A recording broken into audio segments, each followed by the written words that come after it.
성도 간의 송사에 대하여, 성도 간의 송사, 소송, 고소, 고발, 다 재판 다 해당되겠는데요.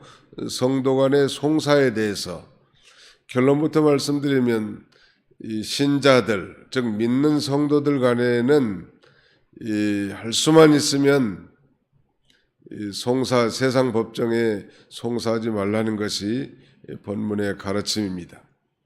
중요한 것은 믿는 신자들 간이지 신자와 불신자 간에는 정당한 이 법의 보호를 받을 우리는 천국 시민과 동시에 이 나라 대한민국의 한 국민으로서 그런 권리가 있는 것입니다. 불신자와 세상 법정의 소송을 말하는 게 아니고 오늘 본문은 예수 믿는 신자끼리 아니 교인들끼리 세상 법정에 가지 말라는 거예요. 그 중요한 이유가 여러 가지가 있지만 두 가지를 말한다면 첫째는 그건 성경 위반이고 두 번째는 하나님의 영광을 가리는 것이라는 것. 그러면 절대로 신자와 신자 간에는 세상 법정에 갈 수 없는가? 거기에 대해서는 이 유명한 종교개혁자 존 켈빈은 그렇게 해석하지 않습니다. 이 존 켈빈은 성도는 세상 법정에 절대로 설 수 없다는 이 견해로 이해하지 않았고 불가피한 상황에 따라서는 세상 법정에 송사할 수 있다. 그렇게 교훈하고 있고 그러나 그것은 어디까지나 해결할 수 있는 최선의 방법을 다한 후에 차선책으로 말하자면 권리를 보장받기 위해서 사용한 하나의 수단이다. 그렇게 말했습니다. 그러니까 될 수 있으면 할 수 있으면 예수 믿는 사람들끼리는 세상 법정에 가서 예수 믿지 않는 사람들 앞에 판단받을 생각하지 말라는 거. 최선을 다해서 믿음의 방법대로 하라는 거. 그러나 그것이 불가능할 경우가 있을 거예요. 그러나 자신의 이 권리를 보장받기 위해서 차선의 방법을 취할 수 있다는 것. 그것이 존 켈빈의 견해고 저도 거기에 동의합니다. 무조건 신자들끼리니까 법정 송사를 안 해야 된다. 그것도 한쪽으로 치우친 것 같아요. 우리가 최선을 다해서 교회 안의 문제, 선자들 간의 문제는 교회도 분명히 이 당회가 있고 당회가 재판 기능을 합니다. 그 다음에는 노회는 노회 재판국이 있고 총회는 총회 재판국이 있습니다. 그러므로 교회에서 해결하지 못한 건 노회로 가면 되고 노회에서도 불만이 해소되지 않았을 때는 총회 재판국에 상소할 수 있어서 교회 내 문제를 그렇게 해결하는 거예요. 그렇지 않고 자신의 어떤 개인적인 욕심과 이기심 때문에 자기 안일만을 위해서 세상에 송사를 하게 되면 재판을 걸면 그 하나님의 영광이 얼마나 가려지겠냐는 말이에요. 전에 제가 그 신문을 한번 봤더니 기독신문에 그 대법원장 김용훈 대법원장이라는 사람이 그 크리스찬 지도자들의 그 기도회 모임에 와가지고 강연한 내용 가운데 자신이 너무 제일 부끄럽고 안타까운 것은 예수 믿는 사람들이 문제를 가지고 대법원까지 올라온 것에 대해서 너무 개탄스럽다. 그런 그 김용훈 대법원장은 신실한 믿는 그리스도인이란 말이에요. 예수 믿는 사람들끼리 교회 안에서 문제를 해결하지 못하고 대법원까지 올라와가지고 불신 법관들 앞에서 판단받는 것이 자신이 너무 부끄럽고 참 안타깝다고 피력한 것을 본 기억이 납니다. 아무튼 하나님의 영광 가리지 않도록 자신이 차라리 자신이 손해를 당하는 게 낫지 않냐고, 바울은 또 자신이 차라리 불의를 당하는 것이 낫지 않냐고 이렇게 반복해서 강조하고 있지 않습니까? 뭐 대부분에게는 해당되지 않을 수는 있지만 중요한 것 같고, 그 켈빈의 견해가 좀 균형 잡힌 견해 같아요. 제가 보기에는 최선을 다해서 믿는 자들끼리는 뭐 장로님들에게 얘기하고 교회에서 해결하고, 해결되지 않는 문제는 또 노예로 올라가고, 노예에서 또 해결되지 못한 문제는 총회 재판국에 상소해서 문제를 해결하면 될 텐데, 요새는 그 총회 재판국에서 결론을 내준 문제도 신자들이 굴복하지 않고 세상 법정으로 나간 일들이 많단 말. 이게 말세가 돼가지고 이제는 지 맘대로 사는 세대가 됐단 말이에요. 우리는 아무리 말세고 어려운 시대라도 하나님 말씀을 잘 배운 분들이니까 끝까지 믿음의 방법을 아는 거예요. 자기는 억울하고, 자기는 정말 괴롭고, 자기는 물질적인 손해, 정신적인 고통도 있지만 주님과 복음을 위해서, 하나님의 영광을 위해서 잘 참는 것이고, 그것이 곧 주님을 위한 거예요. 자기 감정대로 자기 이권을 다 챙기고, 그 안 믿는 사람이 그 차이가 뭐가 있냐는 거예요, 그건. 그러나 신자와 불신자 간의 이 소송은 자신의 이 정당한 권리를 보장받기 위해서 얼마든지 할 수 있어야 합니다. 우리가 지난번에도 말씀드렸지만, 우리가 도둑을 맞았을 경우에 경찰서에 신고하고, 그 다음에는 불이 났을 때는 소방서에 신고해서 보호를 받듯이 부당한 권리 침해에 대해서 세상 법정에 송사할 수 있는 거지, 재판하지 말라고 했으니까 무조건 안 한 건 그건 또 아주 무식한 행위란 말이에요. 그래서 우리가 이 지혜 없는 자가 되지 말고 지혜 있는 자가 되고, 교회 안에서도 이런 사사로운 웬만한 문제는 다 해결할 수 있는 거예요. 웬만한 건.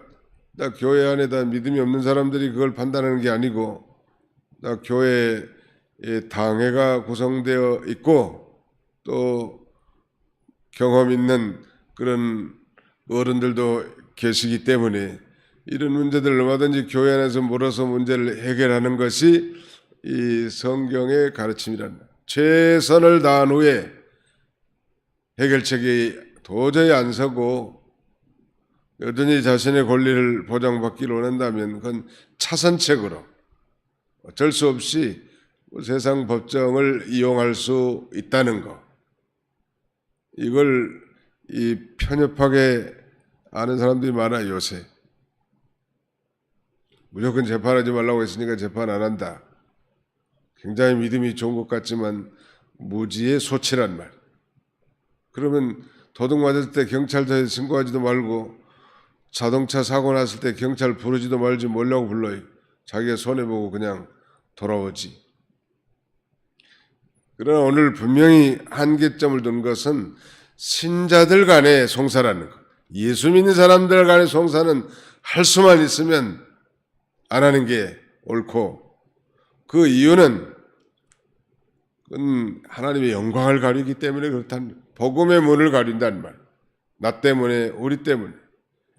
오늘 우리가 코로나 기간 동안에도 그 신천지 이단이 초창기에는 얼마나 함부로 행동해가지고 세상 사람들에게 비난을 받지 않았습니까? 이단이라고 해도 세상 사람들은 다 한 통속으로 본단 말이에요. 정상적인 교회도 다 한 통속으로 보기 때문에 하나님의 영광이 크게 가려진 거예요. 아무튼 이 마지막 시대에 이 교회가 세상의 손가락질을 받는 그런 시대가 됐지만, 우리는 끝까지 모든 것을 믿음으로 하니, 믿음으로 행하지 않는 모든 것이 다 죄라고 했으니까 기도를 많이 하고, 또 이 성도는 하나님의 지혜와 성령의 이 역사가 있는 사람들 아니요? 성령과 물로 성령과 진리로 거듭난 신자들이기 때문에 이 세상 사람들 지혜보다 더 탁월한 사람들이, 세상 사람들을 무시하는 게 아니고 이 세상 사람들은 일반법, 자연법을 따라서 판단한단 말이에요. 과학적인 근거에 의해서. 그러나 우리는 영의 법, 훨씬 차원이 높은 하나님의 법을 가진 자들이기 때문에 세상의 저차원적인 그런 그 원리에 따라 판단받을 사람들이 아니에요.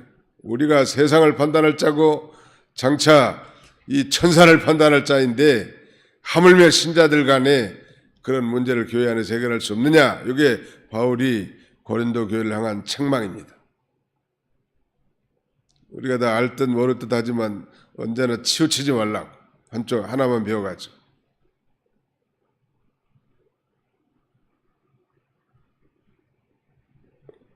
그럼에도 불구하고 엄청난 손해와 인격적인 모독과 그 다음에는 정신적인 고통이 있음에도 불구하고 정말 하나님의 나라와 영광을 위해서 내가 기꺼이 물질적, 정신적 손해보겠습니다.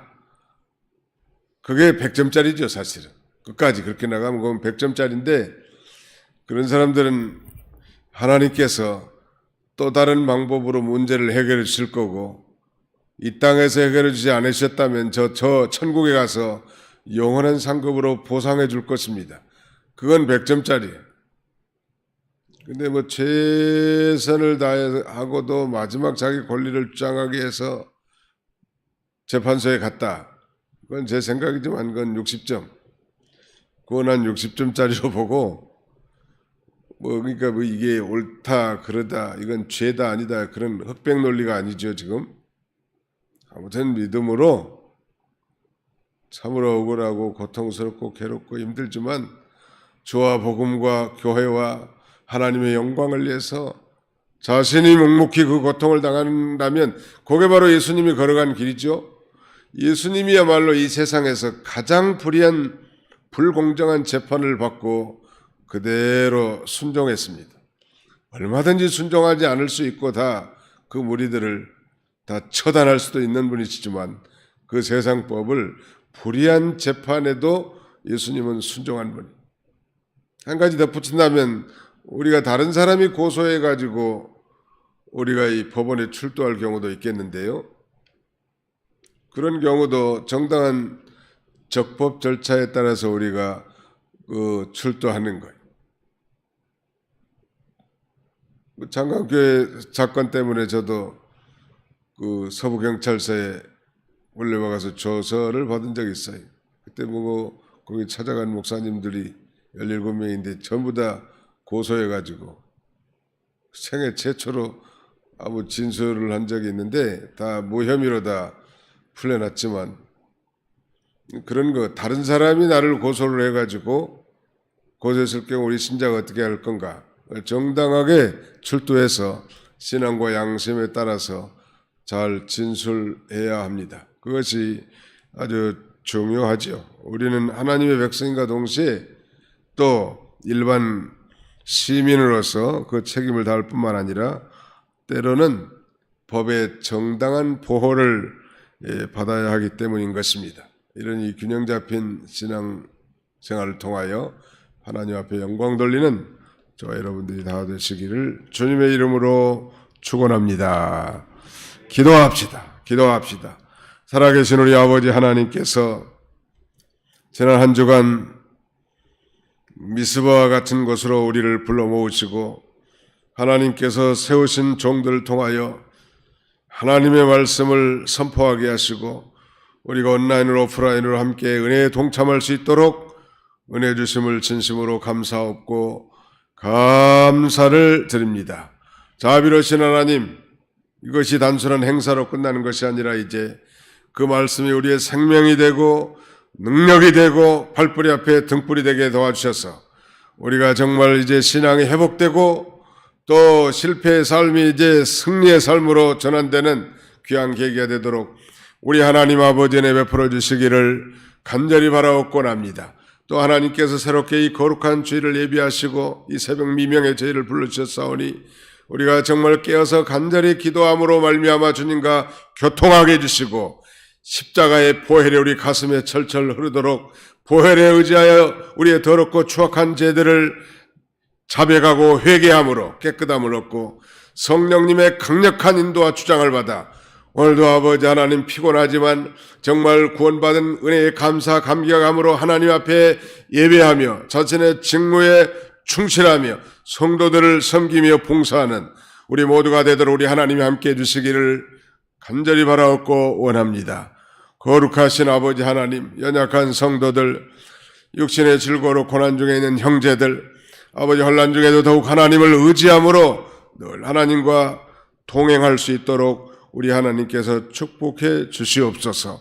오늘 우리가 드리는 모든 예배와 헌신, 또 헌물, 봉사를 통하여 하나님께서 홀로 영광 받아 주시기를 원하옵고 우리를 죄에서 구속해 주신 예수님의 이름으로 기도하옵나이다. 아멘.